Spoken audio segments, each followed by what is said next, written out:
Welcome to Who Let the Dogs Out, the podcast designed to help you enjoy life with your best friend without all the frustrations. Join us each week as we help families across the country do just that. I'm your host, Corey, and I'm joined by my co-host, Sally. And today we're going to be talking about, give them like a quick rundown so they know what we're talking about today. We're doing a Q&A today, Okay. and I've got 3 questions. Okay. Resource guarding, All right. siblings, and herding.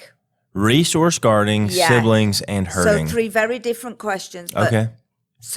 I'm sure you're going to come up with some great answers to I hope these. so. Yeah, I hope so. I hope I don't let the people down. So if you want to learn about resource guarding, sibling puppies, or herding, stick around to the end. Like Sally said, we're doing a Q&A today. That means that you guys write in the questions, and we'll come at you with the answers. If they want to send in a question, they can write into you at Sally@wonderdogtraining.com, and Right. they can come to you at Corey from Wonderdog on Instagram. There we Yep, go. Corey from Wonderdog on Instagram. So if y'all want to, feel free to write in a question. You're more than welcome to. Just send it in over to Sally at Sally@wonderdogtraining.com. Another big format that we do on the show is called Dog Talk. We come on and talk about a topic related to dogs, dog training, dog ownership, something like that. We've been doing a bunch of those recently. If you got a topic that you want us to talk about on the topic, on a Dog Talk episode, you can actually send that into Sally as well at that same email address. And then as we continue to grow the show, we're going to continue to bring out different formats like interviews and debates and maybe some live shows one day. So we got a lot of different stuff coming down the pipeline, but those are the 2 big formats for now. I feel like that's most of the house cleaning stuff. I was going to say we did gain a handful of subscribers this week and likers across all platforms. So thank you guys so much. Thank you. Appreciate it. If y'all are interested in becoming a subscriber, we would absolutely love that. A follower, liker, whatever it's called on the platform that you're on. We're still we're still working on getting to our first 100. So like I've said on the last few episodes, click the button. It's free. Whenever we're at 1 million, you can say I was part of the first 100. I was part of the first million. percent of a percent of a percent. Absolutely. I was part of that. Anyways, enough of that.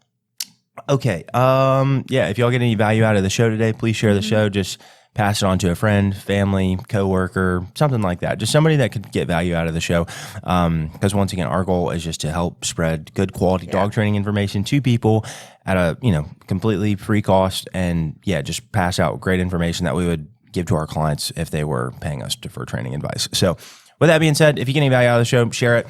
And I think that's pretty much it in terms of house cleaning. And you know how I did some jokes a few podcasts ago, and I do. And my people spoke. There were a few people. They liked my joke, so I've got another one to end on today. A decent percentage of our small following online loved the jokes. You know what? If I made one person happy, that's all that matters. that's all that matters. I changed. You got some that. jokes? I've got one for later. So yeah. Oh. Unless you want me to do it now. Don't even worry about it. Okay. Well, do it now. Do it now. Are you sure? I don't know. What do you want to do? I'm going to do it right now. All right, do it right now. So, what breed of dog never throws anything away? What breed of dog never throws anything away? Oh, man, I don't even know. Border Collie. That's good. Oh, I've got one for you. What type of zoo only has one dog at it?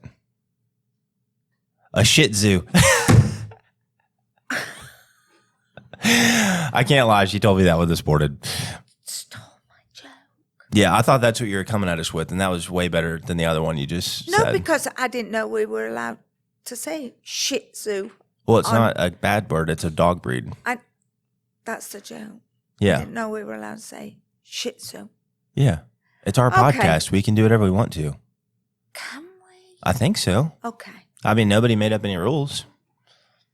We're making up our own rules as we go along. Do I have to put explicit content on this now, though, or explicit language on this because we said a dog breed? I don't know. Anyways, whatever. All right. It was funny, though. It was funny. It was a good joke. It was a good joke. It was a good joke. Any news stories with the Sully Monster this week? Well, Sully Monster did have his first Come When Called. Mm-hmm. And when he was doing it with you, it was really wonderful. and then you handed it over to me, and it was mess. Yeah. So So we started training for breaking that down a little bit more. So we started training slowly on the remote collar to recall and start to work on like getting them off leash. yeah, And it went really good when I was doing it. And then we passed them off to you. And you've seen this happen a lot on training, like people training their dog, but you've never actually like really used the long leash and the remote and balanced treats. Plus you're in a wheelchair. And so it was a lot to manage. It was like blooper reel gone crazy. We do have some good bloopers. Me trying to like reel him in, get a treat, do the remote, arthritic fingers, old lady not quick. It was like, so I do need a lot more practice. And then, yeah. But overall, it went really good. He's wonderful with you. Yeah, he did really good. He's going to be an amazing companion. I need to get up to speed, and this is why it's important that people do homework. Is it important that people do homework? Yes, Say that again. It's really important that people do homework. How much homework have you done since 1 week ago today, last Friday when we shot that video? None. I've concentrated on other things, but I've not done the long leash. I'm sorry. I know. But I promise. I've had a crazy week. We have had a crazy week. We have had a crazy week. And the weather's been a little bit crazy hot too. It has been a little hot. And you don't like the heat. No, I don't like the heat. Saul doesn't like the heat, and it's still hot late at night. So there are some. You do need to recruit a helper though too to practice. I'm just busting your chops. No, but I realize though that we're not going to progress if we don't put in some hours of repetition. Yeah. But that's where we're at. Yeah, that makes sense. But he's still wonderful, and he seems really calm at the moment. I don't know what that's all about, but yeah. To be fair, I've also worked from your house multiple times this week, and I've not practiced with them yet.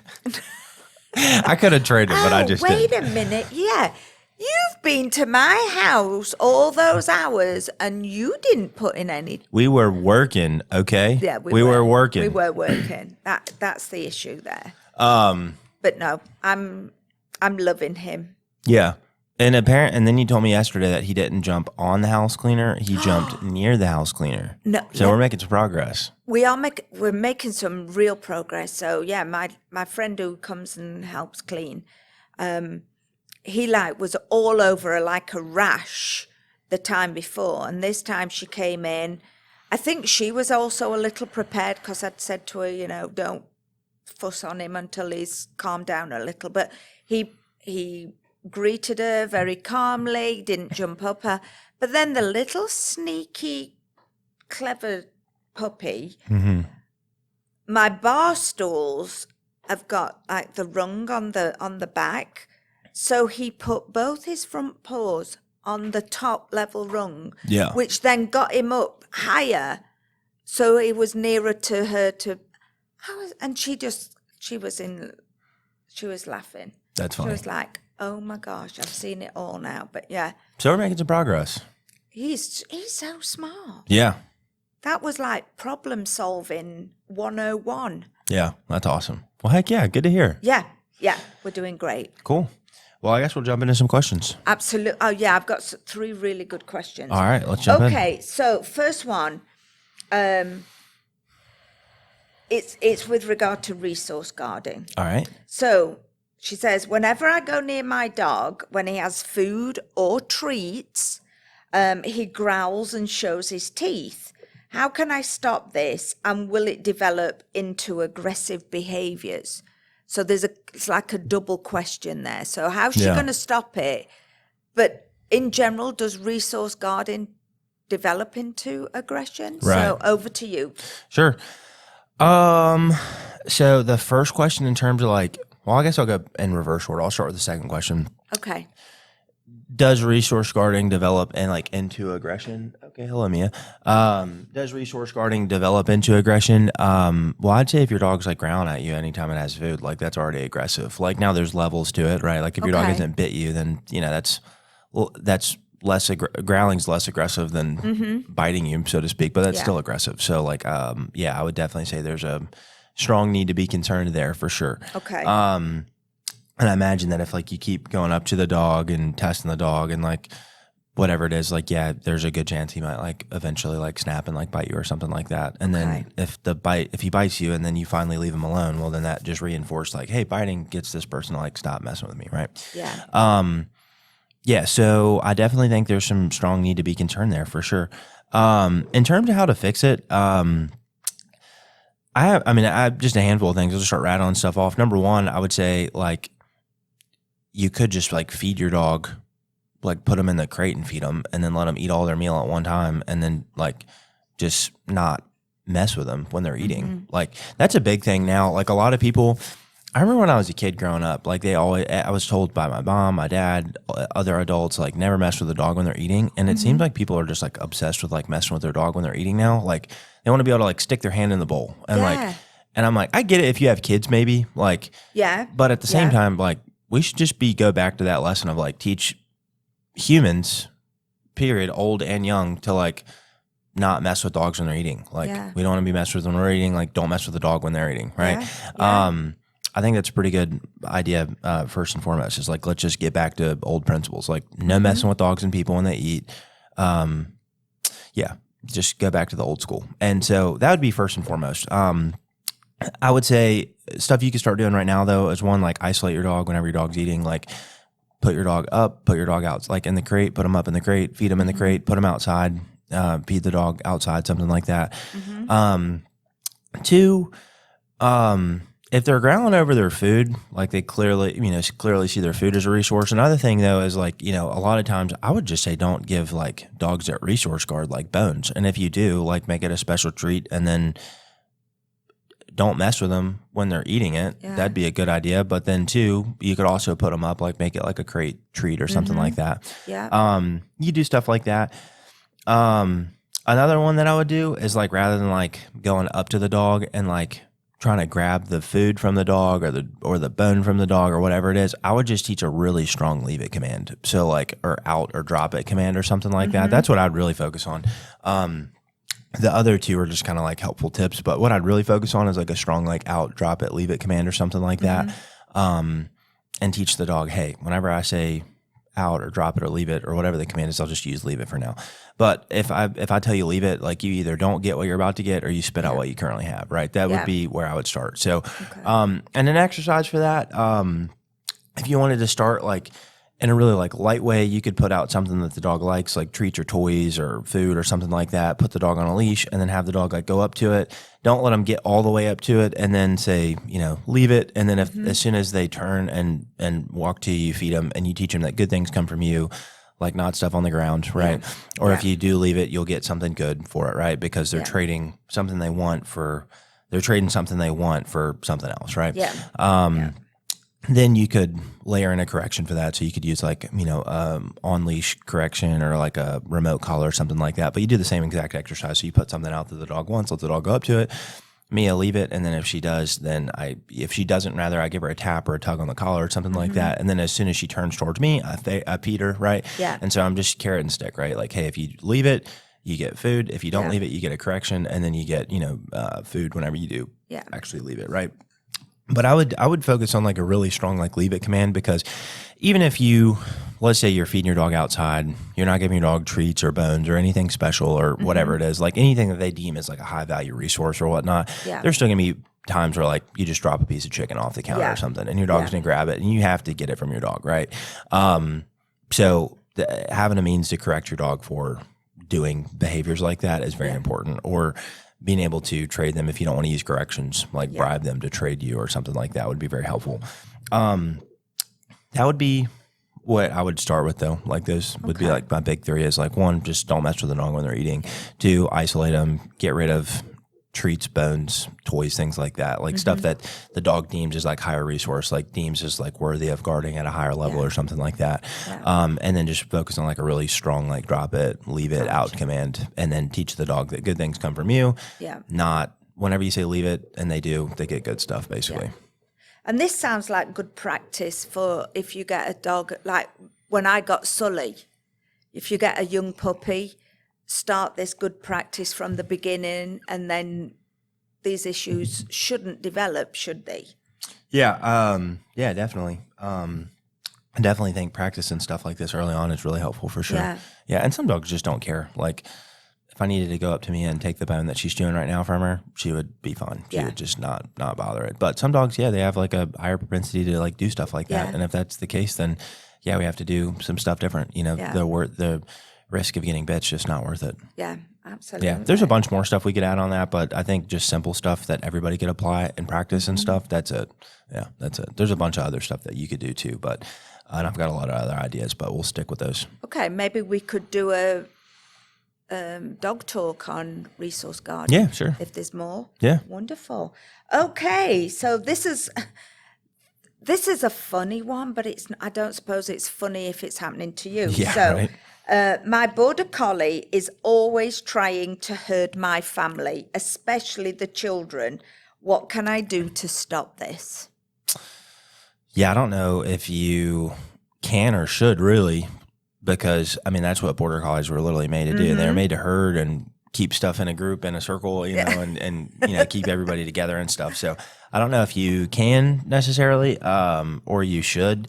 I will say there are certain behaviors that are paired with herding that you can tell the dog is like too much. Like that's been my experience. But if a dog like has like a genetic disposition to do a behavior, I typically like don't want to like discourage that, because it's like going against like the dog's like whole instinct, right? Like herders herd, terriers dig, you know, Labradors go pick stuff up whenever, like retrievers go pick stuff up when somebody throws it, right? You know, like that's just what these dogs do, you know? And so I don't want to like discourage that behavior. So what I'll typically do, and if I imagine, like I've had a lot of clients that have had like herding dogs that like herd the kids and the family and this and that and stuff. And normally it's not the herding, like they're running around and stuff like that, that's the problem. It's normally like the biting on the heels and stuff that's like the problem for people. And so if that's the case, though, then I'll typically just add in a negative for the dog, like doing the behavior that I deem is too much or that's like problematic. So I don't want to discourage like the dog like herding and running around. I just want to tell them, hey, don't bite on like little ankles and stuff like that, right? The best way in my experience to do that is like, because normally a lot of this stuff's like outside. Sometimes it's inside, but it's mostly like outside when the kids are playing and running around and riding on their little bikes and they're on the playground and this and that and stuff. I would normally say just adding in like a correction with like a remote collar is going to be the easiest way to do something like that. So like dog bites, I give the dog a tap on the collar. It could be a vibrate, could be a stim. It doesn't really matter, but the idea is to just pair a negative with like the with the specific behavior, well timed, that you don't like, and then just tell them, hey, you're good, awesome, thank you for not doing that anymore, right?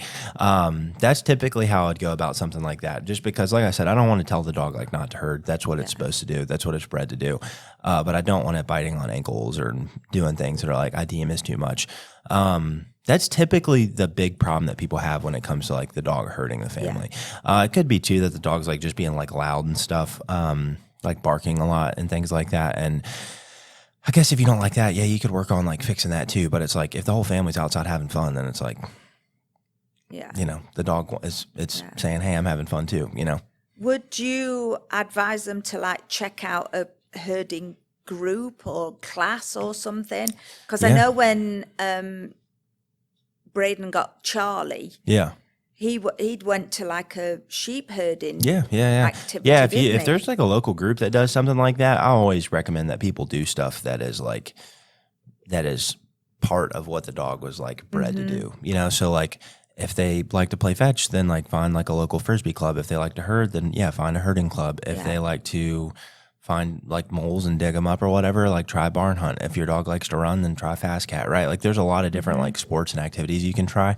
That are like fun and very good hobbies for you and good hobbies for your dog and stuff like that. So absolutely. Absolutely. Try some stuff like that. But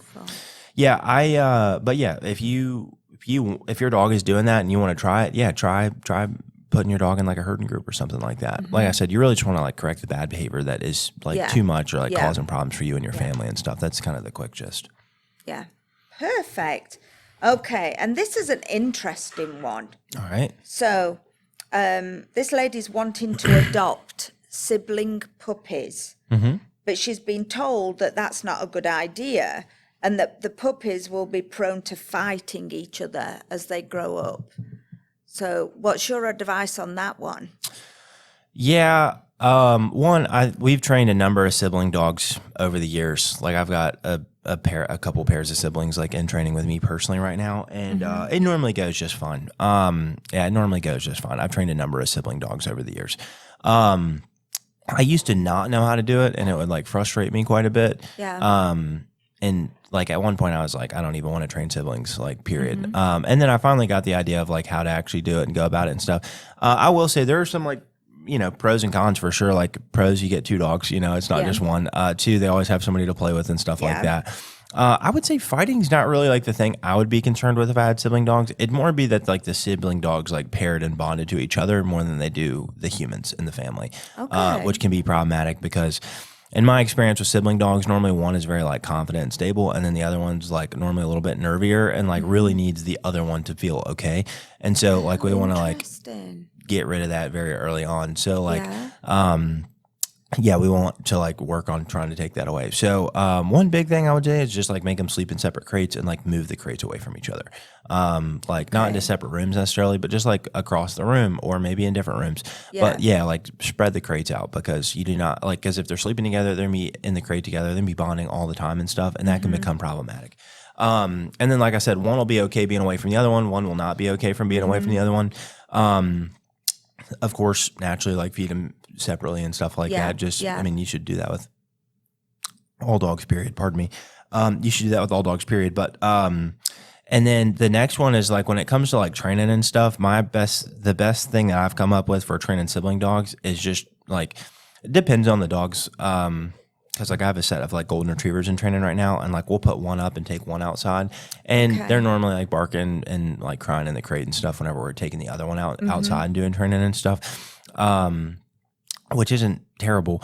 But a lot of times what we'll do is we'll just train them in front of each other. So if I have 2 like a husband-wife duo or something like that, like I'll have one sit with the dog like off to the side, and then the dog and the human will watch the other one do training, and then we'll swap them out, and then we'll swap them out, and then we'll swap them out and stuff. And so you just train them in front of each other, and then once they're doing good, then we like train them together at the same time. And then we'll do whatever the next step is after that or whatnot.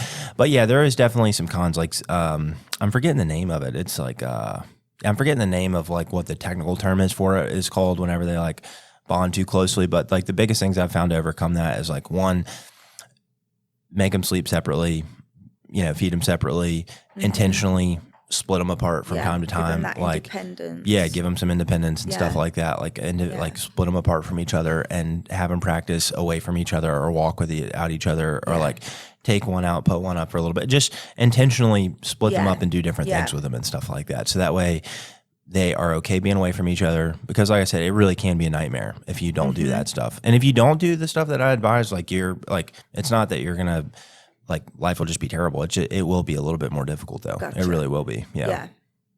Wow. But anyways, that's what I would think about sibling dogs just off the top of my head. Perfect. Well, that's all I've got for you.